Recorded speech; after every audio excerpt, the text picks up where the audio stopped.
Halo semuanya, balik lagi di channel Halo Edukasi. Secara etimologi, kata reklamasi berasal dari bahasa Inggris, yakni reclaim dan reclamation yang berarti memperbarui.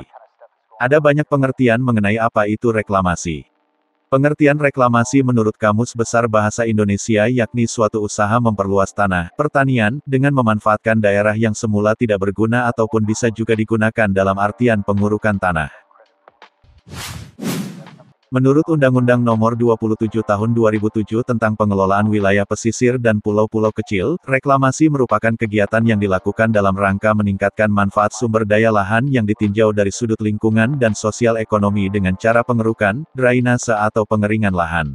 Berdasarkan Ensiklopedia Nasional Indonesia, reklamasi merupakan suatu proses memperbaiki wilayah yang tidak berguna menjadi daerah yang dapat dimanfaatkan untuk berbagai keperluan manusia, antara lain untuk sarana dan prasarana baru seperti bandara, pelabuhan, kawasan industri, pemukiman, rekreasi, sarana sosial, dan lain sebagainya.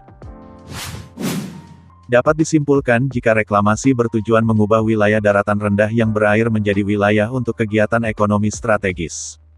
Hampir sebagian besar wilayah reklamasi dimanfaatkan untuk aktivitas komersial, pemukiman, hingga kebutuhan logistik yang berhubungan dengan kehidupan banyak orang. Kegiatan reklamasi sendiri mempunyai manfaat, antara lain: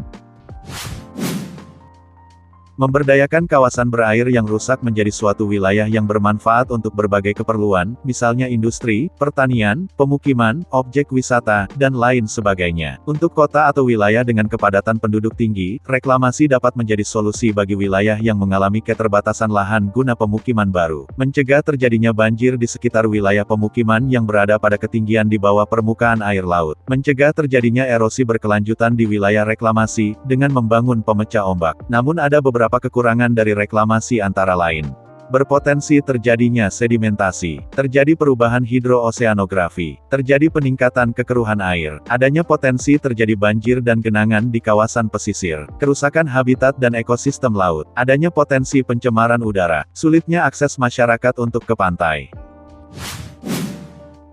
Meskipun pada kenyataannya, reklamasi menimbulkan banyak pro dan kontra. Namun ada beberapa negara yang sukses menjalankan reklamasi sebagai salah satu usaha berkelanjutan, yaitu Singapura. Salah satu negara yang berdekatan dengan negara Indonesia dan terletak di semenanjung Asia Tenggara ini menjadi negara yang sukses melakukan reklamasi. Tujuan dari negara Singapura melakukan reklamasi tidak lain untuk menambah lahan-lahan produktif yang tentunya demi memperoleh keuntungan maksimal. Uni Emirat Arab. Uni Emirat Arab menerapkan proyek reklamasi dalam membangun Palm Island. Pulau buatan yang berada di kota Dubai tersebut diciptakan oleh Sheikh Mohammed Rashid Al Maktoum dengan tujuan meningkatkan kunjungan wisatawan ke semenanjung Arab. Jepang, negara yang terkenal akan kemajuan dan inovasi teknologinya tersebut juga melakukan reklamasi di prefektur Kyoto. Reklamasi dilakukan dengan tujuan menunjang kebutuhan logistik laut dan memperluas Bandara Internasional Kansai. Luas wilayah yang berhasil diciptakan oleh reklamasi sebesar 10 km persegi. Demikianlah informasi mengenai reklamasi. Bila teman-teman mengetahui negara lainnya yang melakukan reklamasi, silahkan tulis di kolom komentar. Jangan lupa like, subscribe dan aktifkan lonceng notifikasi, agar tidak ketinggalan video dari Halo Edukasi.